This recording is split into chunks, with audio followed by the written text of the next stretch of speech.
ready to go. On the Fan, New York Sports Radio. Mike's on, Mike's on. He'll get you the sports any way that he can. It's Mike Francesa on the Fan. Sports Radio 66 and 101.9 FM, WFAN. From the Hard Rock adjacent to Yankee Stadium, this is Mike's on Francesa on the Fan on this Columbus Day Monday. Starting a little later than normal because we are at the stadium awaiting a Game 4, weather permitting this evening, and the forecast is that they should get a very good window of opportunity. It's supposed to be a beautiful day tomorrow in the 80s. And it looks like they will be clearing after 8 o'clock this evening, so I'm pretty sure they will play baseball here this evening, maybe delayed a little while, but I think they will play a Game 4 in a series that has really captured the city. This is the first time in years that we've had a series like this. This is kind of those old-time series where wherever you go, it's what everybody's talking about, and what really cemented it. It started with the comeback in the game against the Twins. But what really cemented it was what happened in Game 2, that nightmarish collapse, which lit up the fan like the fan hasn't been lit up in a long time. And, you could hear the passion. It was one of those times where wherever you went on Saturday, you went out in the morning, that's all you heard about. You went out at night, I went to a wedding, it's all anybody was talking about. Every person came up and said, what about the Yankee? Can you believe that? What about this? So it was one of those what about the Yankee times that we haven't had in years. And then last night the Yankees got themselves back into this series, and they are back in the series. I don't think there's any question about it, with a tremendous performance from Tanaka. A big home run from Bird, a big play in right field by Judge, and a 1-0 win, which sets up a chance tonight for some retribution with Severino, who I'm sure is chomping at the bit to get back on the mound and see if he can make up for what was a disastrous playoff debut the other night. And right now, if you are Frank Kona, and Frank Kona is, I think, the best manager in baseball, the best postseason manager in baseball. He knows two things. He knows, number one, that his team is not clicking on all cylinders right now. And he knows, number two, that the Yankees are a very dangerous opponent right now because they're still young enough and exuberant enough and going through this for a lot of them the first time to just play this like they're playing it. And last night, the Yankees, in a game that any one moment could have led to their demise, they played it very, very well. They got a big performance on the mound from Tanaka. They got a big performance on the mound from Chapman. Bird continues to forge a big comeback, and comebacks is a big part of this because there were, life's like baseball a lot of times. You got to come back from adversity. Everyone's going to get hit with some ups and downs. Everyone's going to have some adversity. But look at what last night was like. Girardi bouncing back. Think about Girardi's postseason. He had maybe his best game ever as a Yankee manager on Tuesday night. He was lauded for his managing in that game, even from guys who weren't his biggest supporters. Then he had the nightmare of nightmares, and he had a colossal blunder. And we can argue about taking pitchers out and bringing guys in, because that's always going to be based on what the next pitcher does. If he does well, it's not an issue. If he doesn't, it is an issue.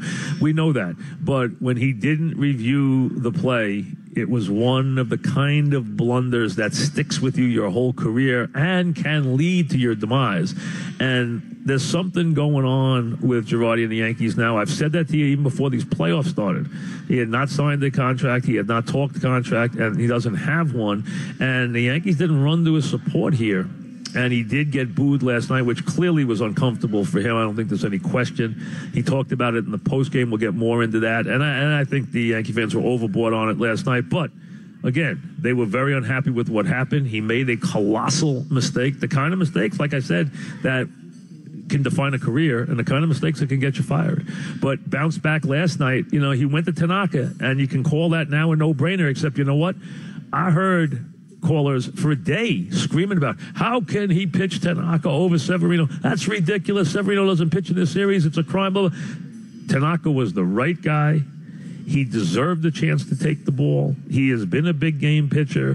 He is a guy who's a proven pro. He hasn't had a great year.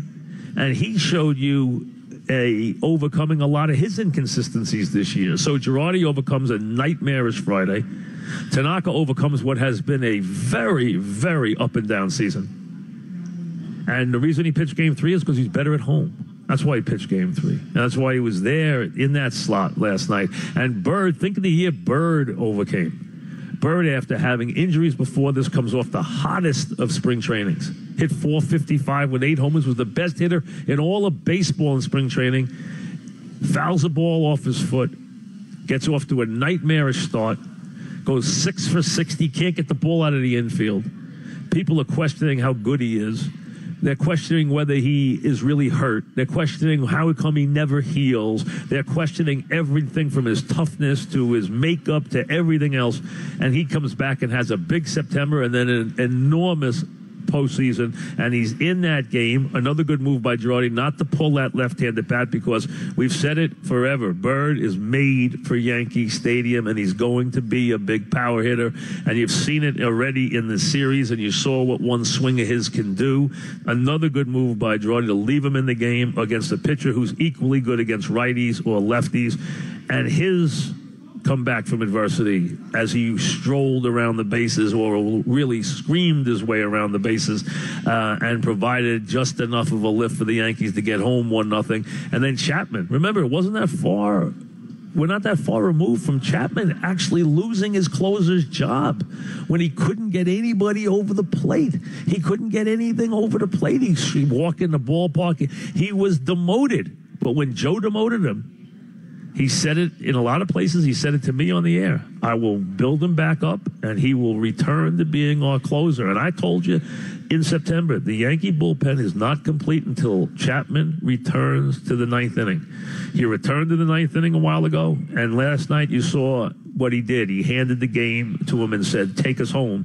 And he took you home in the 8th inning, in 9th inning, 5 outs, throwing very hard, doing what he wants to do, doing what he needs to do. Go out there and throw that fastball by people and make it about the fastball, because when he went away from it last night, that's when they hit the ball. When he went away from the fastball, that's when they hit the slider last night. He has to stay on the fastball, and we have to find out how much he's got left in the tank tonight after his pitch number last night, which was 34, but we'll find out about that with Joe Girardi, who will join us at 4 o'clock today. So we will have Joe live at 4 today. We will have Eli at 5, and the Giants are another issue. I asked for Cashman today to talk about things, but he declined. He does not want to talk during the series. But we will have Girardi. We will have Eli, of course, later on. But all those Yankees coming back from adversity, from Girardi to Tanaka to Bird to Chapman last night, and the Yankees now trying to dig back from this 2-zip deficit, now have it to where they are a very dangerous opponent, and one that the Indians would be wise not to take lightly. I don't think the Indians are taking the Yankees lightly by even any stretch of the imagination. They are a dangerous team here with their power, with their exuberance, with their bullpen. They are a dangerous team, and the Indians, as I said, are showing you some troubling signs here. This Indian team is not clicking right now, despite their prowess at the end of this season. The Yanks have already hit Kluber, which is something they already have in their back pocket. So when they see him again, if they see him again, which they'll try to force their way to see him again after they face Bauer with Severino on the mound tonight, they'll look to face Kluber again. They do that knowing they've already hit him and knocked him out of the game. Miller isn't himself right now. He's coming back off a late season injury. He spent time on the shelf. He didn't look like himself. He's having trouble putting batters away. He did get Castro with the bases loaded to pop up, but he has not looked like himself, and he yielded a home run to Bird last night. Not having Miller be lights out is a factor. There's no question. On top of that, they desperately missing Carcione in the middle of this lineup. Last night, he would have come up with the runner on third. He would have come up in the 9th inning. Not having him in the lineup and not having guys adequately fill in is a big issue for the Indians. Ramirez is not hitting right now. He looks terrible. He's jumpy, very patient, power from both sides, very jumpy at the plate right now. And Brantley, who is a good player, who was injured a lot this year, has given them nothing. He looks terrible.